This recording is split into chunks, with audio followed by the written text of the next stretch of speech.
हम लोगों ने कल क्या किया था, हमने दो वो किए थे, one was which was known as the law of mass action, जो हमने बोला is a theoretical value, और second which is known as rate law which is an experimental value. ठीक है, तो जब हम लोग rate law कंसिडर करते हैं for any equation, जैसे हमने ये ले ली,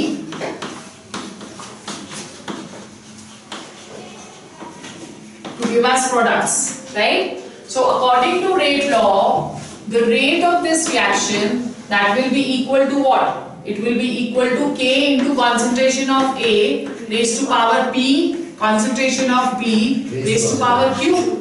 ठीक है? Where the stoichiometric coefficients over here, which are taken as powers to the rates, that is P plus Q. This is known as order of reaction, right? So define करो क्या होता है order of reaction? It is the sum of powers. It is the sum of powers to which the concentration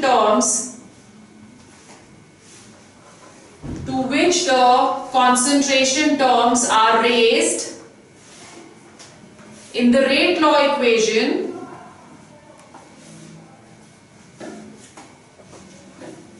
to express the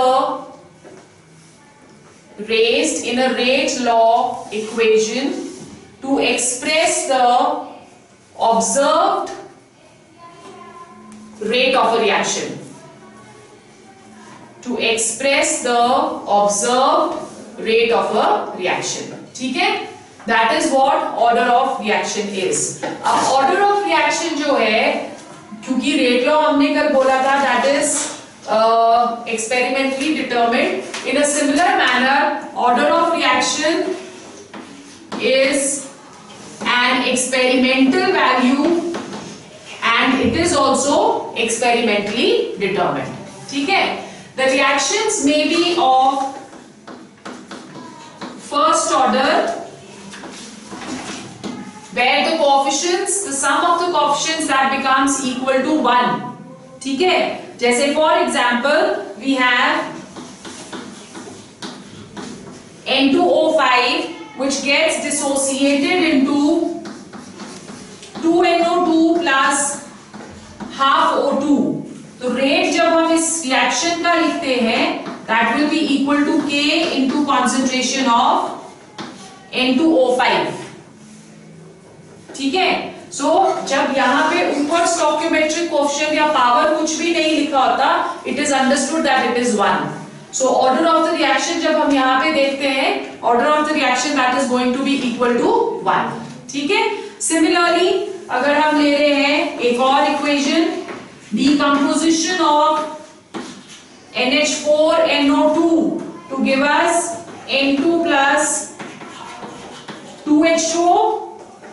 rate जब हम इसका लिखेंगे, rate that is equal to K into concentration of NH4NO2. Again the order in this case that is going to be first order. ठीक है? फिर हमारे पास आती है second order reactions.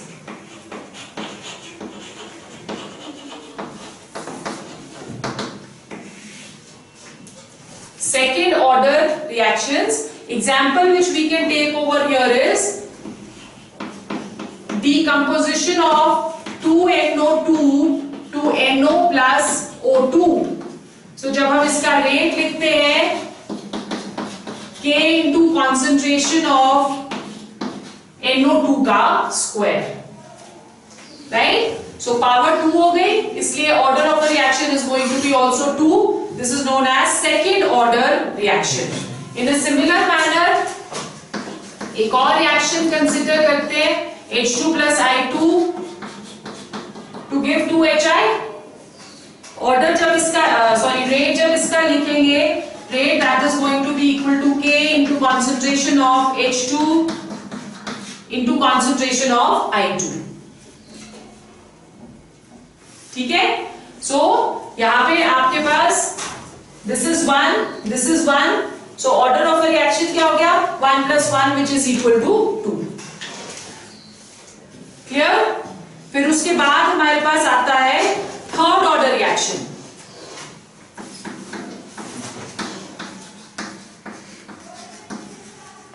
Third order reaction में we have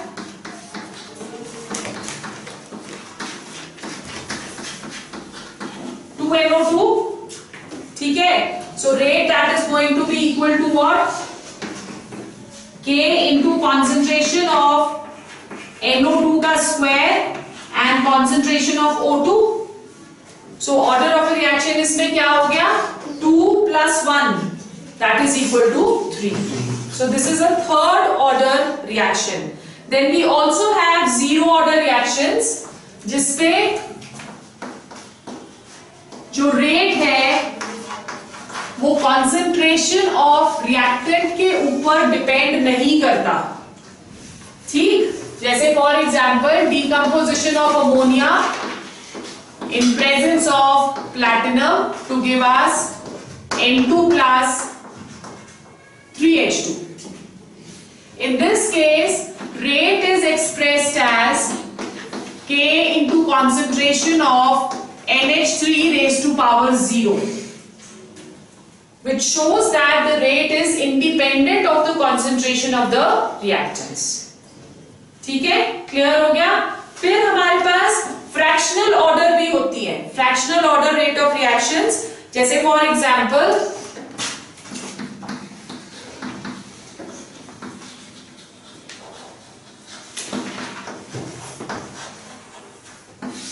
the decomposition of ethanol, that is CH3CHO. CH3CHO जो है ये डिकम्पोज करता है into CH4 plus CO. Right? Now in this case the order of the reaction is rate can be written as K into concentration of CH3CHO raised to power 3/2. ठीक है, so this is fractional order of reaction. तो इस पूरे topic से हमें क्या पता चला कि order of a reaction may be first order, it may be second order, it may be third order, it may be zero, जहां पे जो रेट ऑफ अ रिएक्शन है वो डिपेंड नहीं कर रहा कॉन्सेंट्रेशन ऑफ द रिएक्टेंट्स के ऊपर, and it can be also fractional. Got it? Okay. फिर उसके बाद जब ऑर्डर ऑफ अ रिएक्शन करते हैं तो यहाँ पे जहां पे भी हमने जैसे ये रेट कांस्टेंट लिया हुआ है तो हमें जरूरी है रेट कांस्टेंट की यूनिट क्या है उसे पता करना. रेट कांस्टेंट की जो यूनिट है that will depend upon order of a reaction. So let's calculate the unit of rate constant for various order of reactions. Units of K, that is the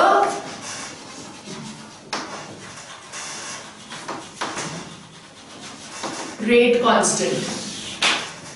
Okay, so unit of K that depends upon order of reaction.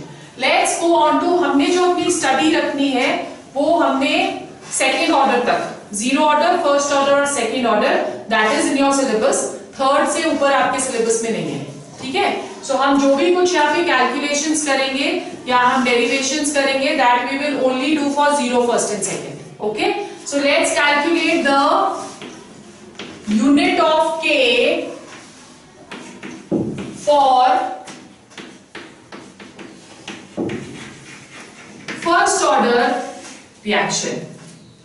Unit of K for first order reaction.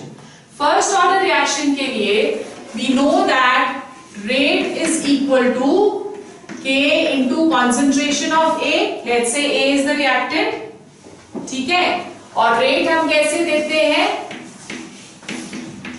Differential equation उसकी -dA/dt that is equal to K into concentration of A. Right? A की जो concentration की जो unit है that is going to be equal to moles per litre, है ना, और इसकी यूनिट क्या हो गई सेकेंड टाइम की, second that is equal to K, और इसकी यूनिट भी क्या हो जाएगी moles per litre, right? So moles per litre और मोल्स पर लीटर कट गए. The unit of K for first order that is going to be per second. ठीक है. अब इससे हमको ऑर्डर ऑफ द रिएक्शन को हम मैनिपुलेट कर सकते हैं कि जैसे आपको कोई भी एक क्वेश्चन आ गया कि what is the order of the reaction if the rate of reaction is equal to 2.8 into 10 raised to power -4 per second, right? तो इससे हमें ऑर्डर ऑफ रिएक्शन कैसे पता चलेगा? From the unit. जहां पे भी यूनिट पर सेकेंड है, 1 मार्क का क्वेश्चन आता है, जहां पे भी यूनिट पर सेकेंड दिया है, इसका मतलब ऑर्डर ऑफ रिएक्शन क्या है? First order. ठीक है? Have you understood? Okay. When we calculate for second order,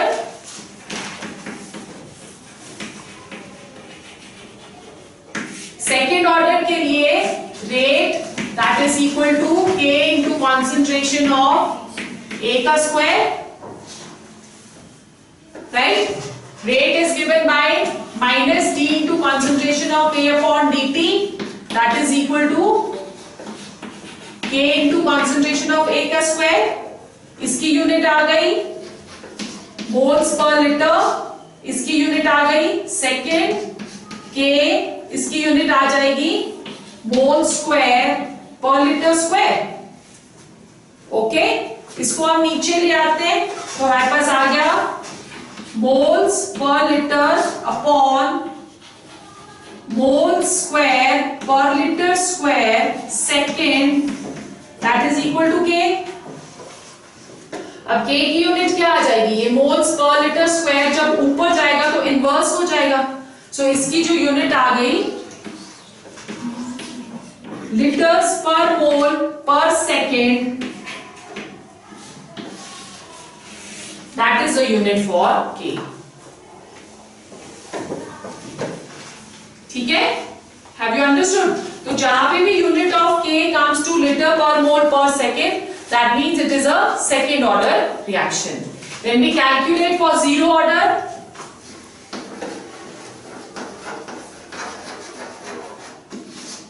for zero order rate is given by K into concentration of A raised to power 0, right? तो इसका मतलब इस जब ये इसके ऊपर डिपेंड ही नहीं कर रहा तो उसके यूनिट्स को भी हम कंसीडर नहीं करेंगे. यहाँ पे आ गया minus d into concentration of A upon dt, that is equal to K, right? इसके यूनिट्स क्या हुए? Moles per litre per second, that is the unit of K for zero order reaction. ठीक है? अब अगर आप nth ऑर्डर का reaction calculate कर रहे हो तो nth ऑर्डर का रिएक्शन क्या आ जाएगा?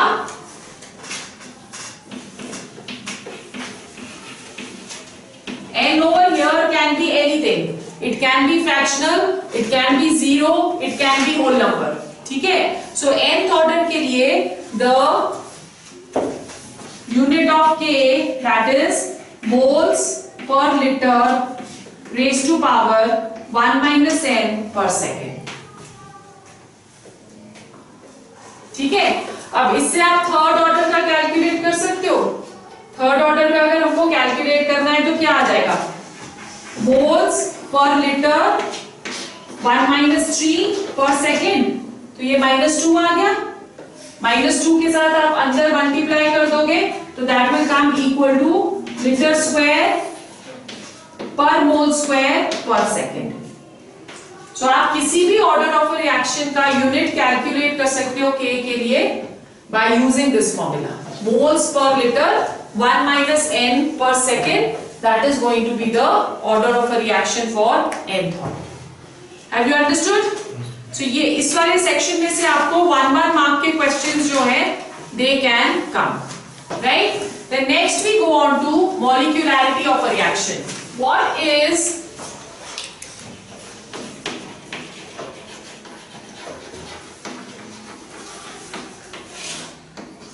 molecularity of a reaction? क्या होता है? लिखो molecularity of a reaction is the number of species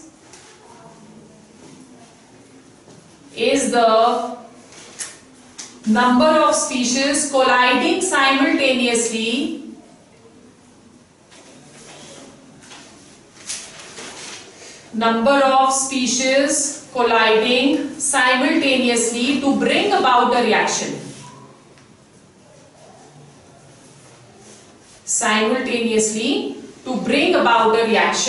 That is molecularity. ठीक है? अब molecularity का मतलब हुआ कि अगर सपोज हम एक रिएक्शन कर रहे हैं H2 plus I2 to give 2HI. Okay, so इसमें साइमल्टेनियसली एक हाइड्रोजन और एक आयोडीन कोलाइड करेंगे. Molecularity of this, that is going to be equal to 2, and such reactions are said to be bimolecular. ठीक है? Similarly, if we are taking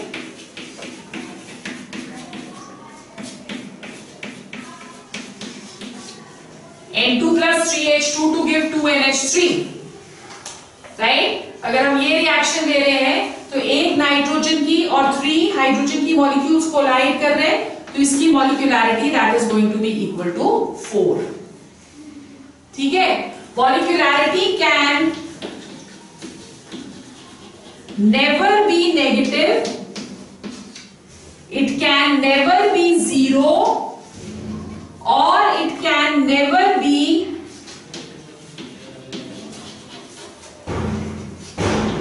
fractional. ठीक है? Molecularity can never be negative, it can never be 0, or it can never be fractional.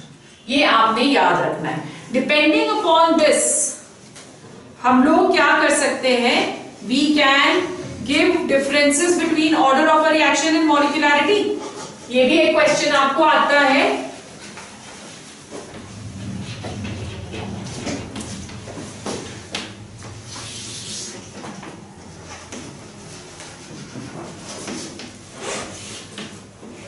First difference जो इसमें आ जाएगा, that is मॉलिक्यूलैरिटी की definition.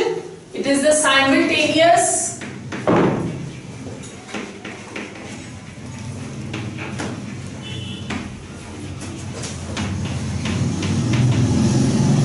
collision of number of particles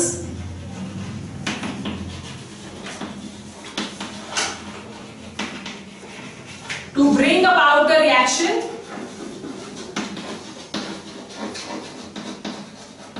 ठीक है, and this number that is equal to molecularity. Whereas order of the reaction क्या है? It is the powers to which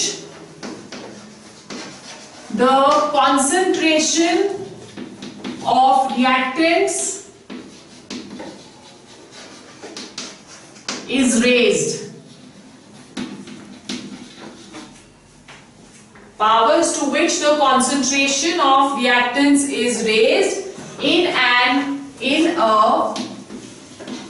reaction. ठीक है? जो मॉलिक्यूलैरिटी होता है, it is again theoretical concept, whereas order of the reaction is experimental.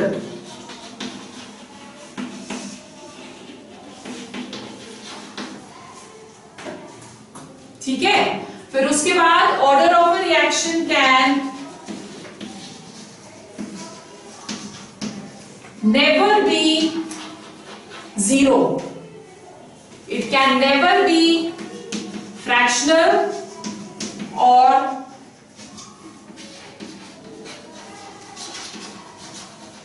negative, whereas order of a reaction may be all. It may be 0,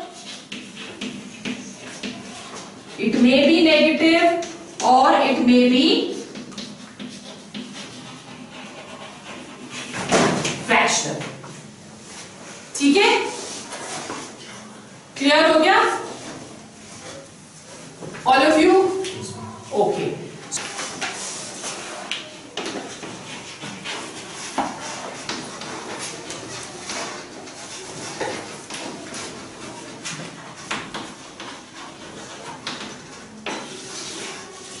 mechanism and rate law.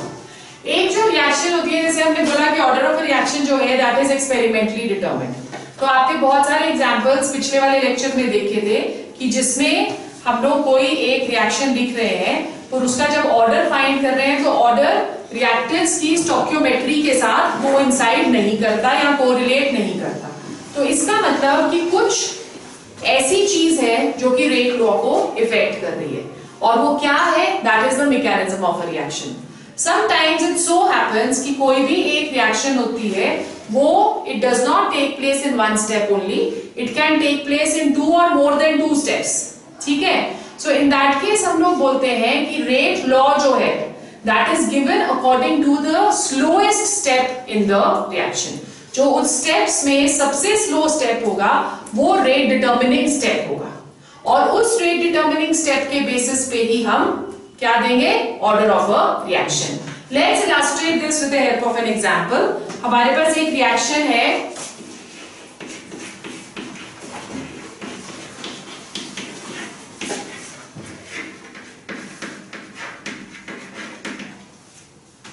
ठीक है, 2NO2 plus F2 to give 2NO2F।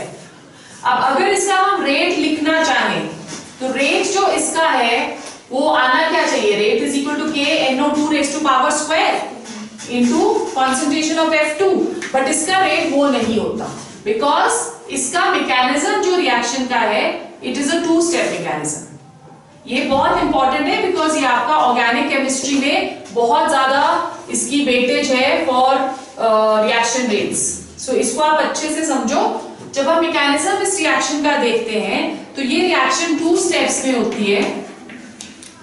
In the first step we have NO2 plus F2 to give us NO2F plus fluorine, ठीक है, and in the second step जो NO2 बना है, जो fluorine बना है वो एक और मॉलिक्यूल ऑफ NO2 के साथ रिएक्ट करता है to give us NO2F, right. अब इसमें हमारा जो फर्स्ट स्टेप है that is the slow step और second step is the fast step, right. So overall reaction अगर हम इसकी देखें तो यहाँ पे ये फ्लोरीन और ये फ्लोरीन कट जाएगा। ओवरऑल रिएक्शन हमारे पास क्या आ गई? 2NO2 plus F2 to give 2NO2F, है ना, यही आ गया ना। तो इधर आप देखो ये हमारे पास ओरिजिनल रिएक्शन आ गई, पर रेट जो हम लिखेंगे that will be based on the slow step. Okay, so slow step इसका क्या आ रहा है? This rate will be given as K into concentration of NO2 into concentration of F2. So this is a second order reaction. पर अगर आप इसके accordingly देख लो तो ये थर्ड ऑर्डर बन रही थी। That is why we say that order of a reaction is totally experimental value. Right? Have you understood the difference over here? Okay. So let's take another example. हमारे पास एक reaction है हमारे पास which is NO2 plus CO to give us NO plus CO2. This is the reaction. Okay? जब हम इसका mechanism देखते हैं तो फर्स्ट स्टेप में जो ये मैकेनिज्म होता है that is NO2 plus NO2 to give us NO plus NO3, और सेकेंड स्टेप में जो रिएक्शन होता है that is NO3 plus CO to give us NO2 plus CO2, right. Overall reaction इसकी देखते हैं, NO3 और NO3 कट गया, ठीक है, NO2 और NO2 कट गया। सो फाइनल रिएक्शन हमारे पास क्या आ गई? NO2 plus CO to give us NO plus CO2. Right? Now it is seen that this is the slow step and this is the fast step. So rate accordingly हम क्या दे देंगे? Rate will be equal to K into concentration of NO2 का square. Right? So you can see over here that it is so different than the original reaction. Original reaction में जो NO2 की concentration है हम 2 ले ही नहीं सकते because यहाँ पे stoichiometry 1 ही बता रही है. Is it clear?